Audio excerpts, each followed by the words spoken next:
Hi, it's Ian from the Postal Hub podcast. And Marek from Last Mile Experts. And we are the Last Mile Prophets. This is the last word on the last mile. This video is created thanks to Modern Expo, one of the key players in the world's parcel locker market. Modern Expo's product portfolio includes innovative solutions with refrigeration and freezing cells, Bluetooth locks, and even personal parcel lockers. Marek, news out of the UK earlier this year where Amazon has doubled its parcel locker network. I mean, not this year it's doubled it, but it's gone from 2,500 parcel lockers to 5,000 parcel lockers in the UK. And according to the article in the Financial Times, which I'm going to surreptitiously read here, it's possibly the biggest parcel locker network in the UK, ahead of even InPost. Lots of questions here. What does it mean for the UK? Is this a point of where things are going in other countries? Could even, what shall we call them? Locker-resistant friends in the UK be finally embracing parcel locker delivery? This is a really interesting one because I've heard quite often, Ian. By the way, hello, Ian. Hello, everybody. I've heard quite often UK is not a locker market, and my answer, surprise, surprise, is always yes, because no one has offered a coherent proposition. And Amazon's coming pretty close because, according to my NVP rule of 1 per 10,000, they need about 6.6 thousand machines. But Amazon are super clever. And on top of the lockers, according to the latest Last Mile Experts out of home report, they have 5,500 PUDOs. So if you, sorry, 8,500 PUDOs. So if you put the two together, it's 13,500. So it gives them quite a nice network with enough, shall we say, density and proximity to work. So watch this space. What I think you'll find happening is over time, the number of lockers will increase. Amazon already has a coherent network because of the PUDO, and InPost has gone from almost nowhere, 1,000 to 3,000, and I would expect that to grow as well. I should add one thing, last quick one, because I know this is quite long today. The thing I don't get is that InPost hasn't leveraged, as far as I understand, Hermes, or perhaps I should say Every's network of around about 7,000 PUDOs. Because imagine if they put the 7,000 PUDOs together with their 3,000 lockers, they have 10,000, which makes them above the minimum viable product rule. Certainly lots of action in the PUDO sector in the UK with all those different networks. And now the post office network, I'm not going to say throwing its doors open, but you all know what I mean. It's no longer got that exclusive deal with Royal Mail, meaning that others can deliver direct to the post office, including Amazon. Enough of my rambling on, babbling on, all of the above. Mark, we've sort of talked about this could be a turning point for the UK to become a bit more focused on, or a bit more accepting of parcel lockers. What do you think it means for other markets where Amazon is developing its out-of-home presence? If I may, I'm not going to answer the question. I'll start with just one final point on the UK, All which right. is actually this is going to go on, and there is no alternative, because historically people have liked to door because companies like DPD do it very, very well. But even if you're able to get 98+% first time delivery, you're still delivering 1.2 parcels per stop. And that is why I think socially, politically, it's not going to be acceptable, and out of home is coming. It's not a question of if, but how quickly. So that's the first thing. Coming back to your question now, Ian, what are the learnings? It's the writing is on the wall. Amazon are super smart. They crunch the numbers. They interpret them pretty well. And I have no doubt whatsoever that in all core Amazon markets, we are going to have a strong out-of-home presence. But because they're smart, it won't just be lockers. It's going to be a mixed network of lockers and PUDOs. So I have absolutely no doubt there. Alongside this, just recently, Amazon made a big announcement as it delivered lots of parcels via electric vans.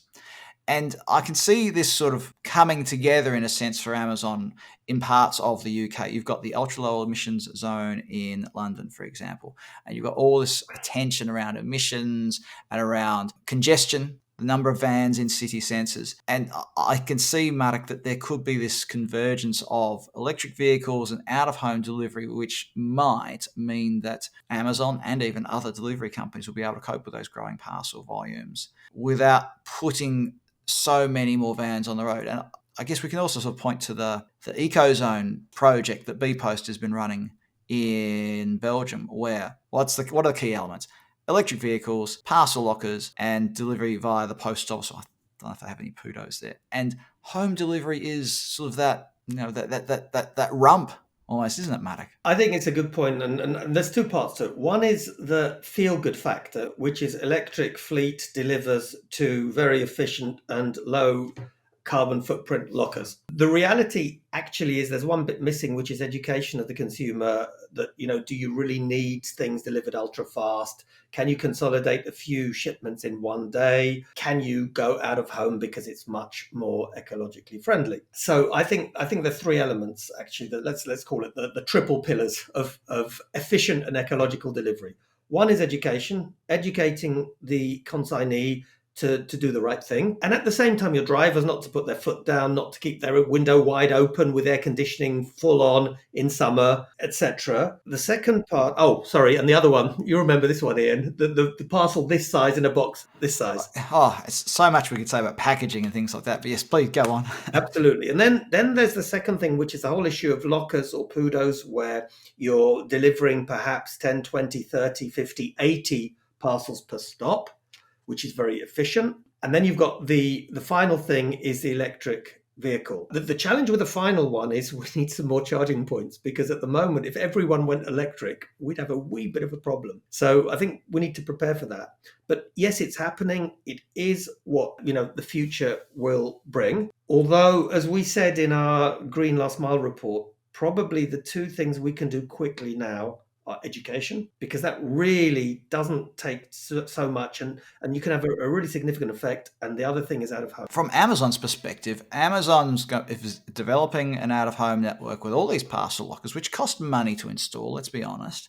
There are going to be longer-term savings, I suppose, as well as a good customer experience, speaking as somebody who's in the past has used Amazon lockers. And you mentioned education there, though. So how does Amazon get more customers using the lockers? In the past, we've seen vouchers, and we've discussed this before in our videos about Amazon offering vouchers or discounts for people. I mean, is that the way to do it? Or is there something else that not just Amazon, but other e-commerce retailers and delivery companies that use lockers could be doing? I reckon, Ian, that there are probably, there's several things, but let's choose a couple that spring to mind. The first is, again, education that out of home is ecologically good and it's efficient. So that's one. So for the customer to want to save a few trees. The second part is financial reward, which can either be a voucher, but it could also be that if you've got Prime, for certain items, maybe under a certain basket value, you can only use out of home. Could be that the free return is only available with out of home. So, there's a lot of ways to promote it. So I would say those are probably the two most important things. And the final thing, little things like when you're clicking, what is the first option? What is the cheapest option? When you buy an air ticket, quite often you get a big red box saying this is the cheapest option. Click. And guess what? A lot of people, I would imagine, go for that because, it's quick. So I'd say a lot can be done. Well, the only other thing we haven't really talked about, and we probably don't have time to talk about, is parcel dwell time. So also getting those parcels collected quickly out of the locker so that they get more usage. So if you've got that parcel locker, Amazon's got this parcel locker network, it wants as many parcels to go through there per day even as possible. So if the locker door can be turning over multiple times a day, we've had this discussion before, I'm sure, Marek, and we've certainly covered it in our workshop. Go down below somewhere, I'll put a link to our PUDO and parcel locker workshop if you want us to run a workshop for you about how to set up a PUDO or parcel locker or out-of-home network. And we talk about dwell times and all those sorts of things and how to encourage customers to collect their parcels quicker. But Marek, we've run out of time. Thanks for watching this video on YouTube. Remember to click like, subscribe, and hit the notification bell so that you're informed whenever we publish a new video on YouTube, and it also helps us keep these videos free. So please do subscribe. We love it when people do that. We get a little message. I get the message. Marek doesn't. Message comes through and it says someone subscribed. Gives me a little warm feeling inside. Marek Rajecki, thanks for being part of the Last Mile Profits today. Thank you, Ian. Thank you, everybody.